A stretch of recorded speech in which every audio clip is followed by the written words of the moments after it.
Hey everyone, welcome back to the channel. If you've ever tried writing math equations or formulas in WordPress and got stuck wondering, how do I actually add mathematical symbols? Then this video is for you. In today's guide, I'll show you exactly how to add mathematical expressions to your WordPress posts, quickly, cleanly, and without any coding. This method is super simple, beginner friendly, and works perfectly for teachers, students, bloggers, or anyone writing about math or science online. Let's dive right in. First things first, log into your WordPress account.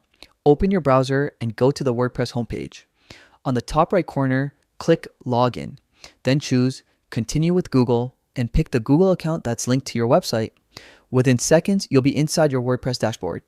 Now that you're in, it's time to access the site editor. From your dashboard, look for the Quick Links section. Click on Edit Site. This will open the editing interface where all your pages and posts can be customized. Once you're in the editor, pick the post or page where you want to add your math expressions. Add a new block. Usually a paragraph or code block works best for symbols and equations. Now, here's the cool part. If you're on Windows, press Windows key plus period. That's the Windows key plus the dot key. This shortcut opens the character panel, also known as the emoji and symbol selector. It's not just for emojis. It actually includes tons of mathematical symbols and special characters. In the character panel, scroll through or use the search bar to find what you need. Symbols like square root, pi, less than or equal to, greater than or equal to, sigma, plus or minus, approximately, or divide.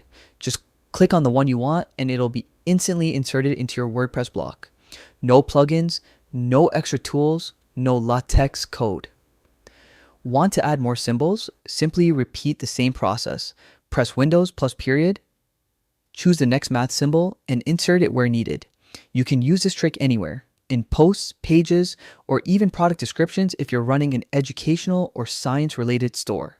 This method not only makes your content look more professional and readable, but it also saves time, especially if you just need a few clean mathematical expressions without diving into complicated code or formulas. And that's it. You've just learned how to add mathematical expressions to WordPress posts using a simple built-in shortcut. It's fast, clean, and perfect for anyone who wants their math content to look sharp and polished. If you found this tutorial helpful, make sure to like the video, subscribe for more quick WordPress tips, and drop a comment below if you'd like me to cover more WordPress editor tricks like this one. Thanks for watching, and I'll see you in the next tutorial.